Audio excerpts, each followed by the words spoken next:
Welcome, Cancer, to the month of September 2017.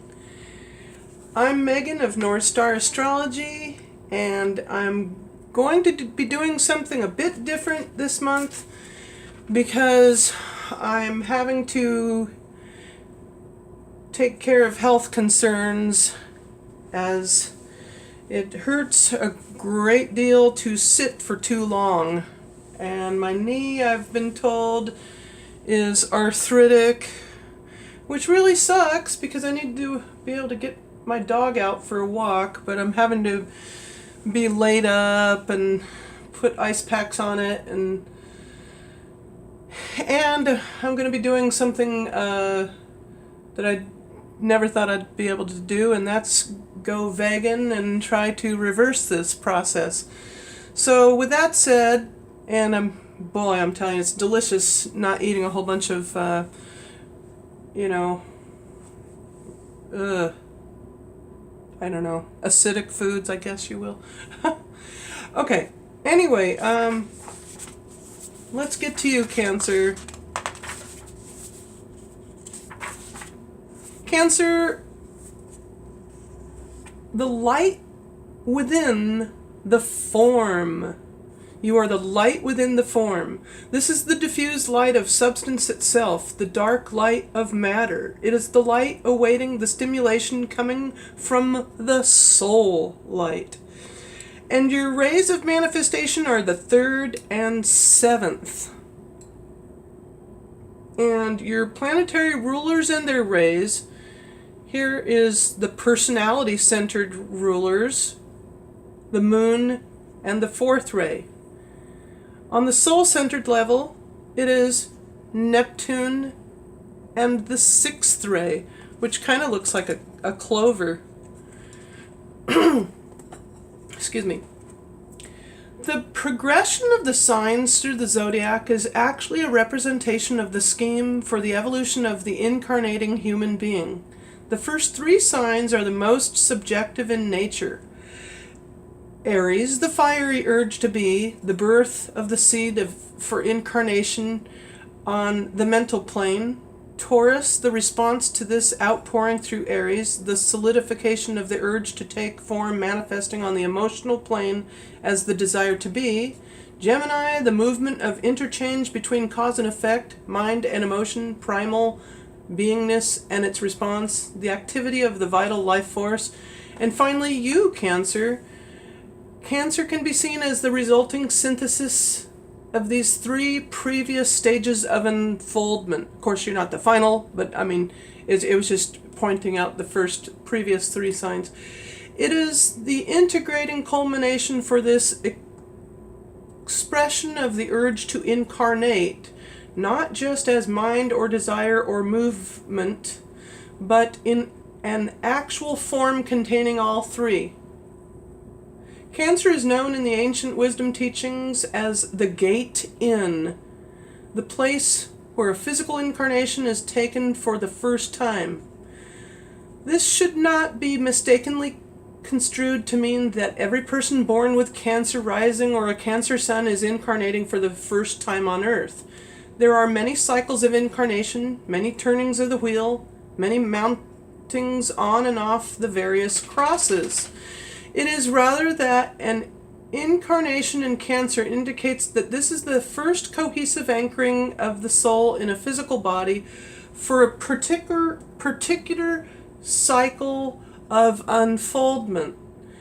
This is one reason why Cancers are always so busy looking for a home, a place to root, a foundation upon which to build future incarnations, and a point on the material plane to which the soul may polarize its presence, thus creating a line of movement for the Adhikara.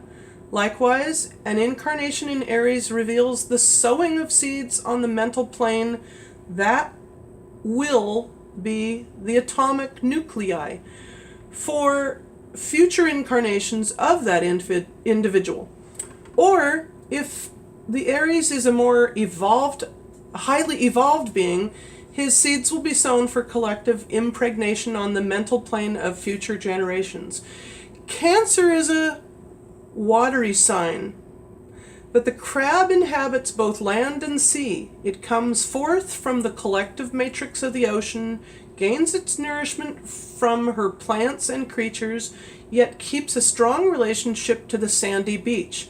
The Cancer individual is just the same, intimately in tune with the forces of psychic currents which play in and out of her reality. The crab nonetheless reaches out to the earth for its security and breath. It exists in a psychic sense within the watery matrix, but it cannot survive when exclusively in this element.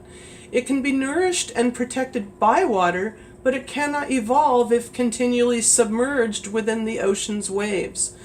So Cancer moves in and out of the psychic sea, bringing its alternating rhythms to the earth as she seeks her port of earthly anchorage. Like an embryo, Cancer lives in the protective waters of the mother and yet derives her life through the oxygen in the air that we all breathe. This air, of course, comes to it through the umbilical cord. The process of the soul's connection to its physical form does not complete itself until the infant has left the mother and is able to breathe on its own. This breath anchors the soul force into the body, and the process of evolutionary and physical growth continues until the force of the personality fully individualizes in Leo. Cancer will find that the urge to retreat back into the watery protectiveness of the mother's womb will be as strong, if not stronger than, the urge to be born into the light of individualized self-definition. Now, I may need to do possibly a part 3 for you, but let's see if I can get through this.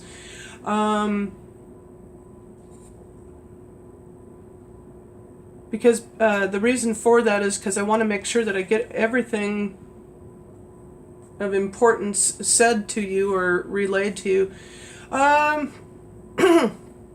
Cancer represents the mass consciousness. This is instinctual and is based on desire and the automatic response to the form life. Desire is humanity's initial response to form. I want, I need, give me. One feels hunger on all 3 levels of the personality, mental, emotional, and physical, and one needs to be nourished in all 3 lower vehicles in order to develop into a fully healthy and integrated organism. The particular relationship existing between desire and form has been part of this mass consciousness for eons. The current wave of human evolution is adding another quality to this primordial duality, the need to know. It is not enough for us just to desire and to have those desires fulfilled. We are not satisfied by this primitive response to life. Ours is a quest for identification with the light contained within the form through the direct revelation of the higher mind. The Aquarian age embodies this quest and has been called the sign of I know, therefore I am.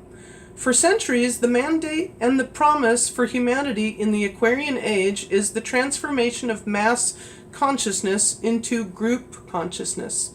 This takes place as a result of the process of individuation, that is, the externalization of the soul force contained within each of us.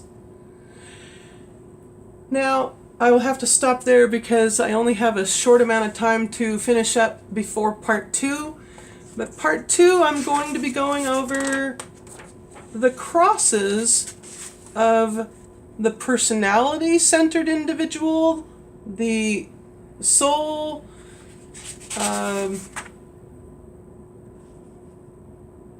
personality awakening to the higher, and then finally the soul-centered.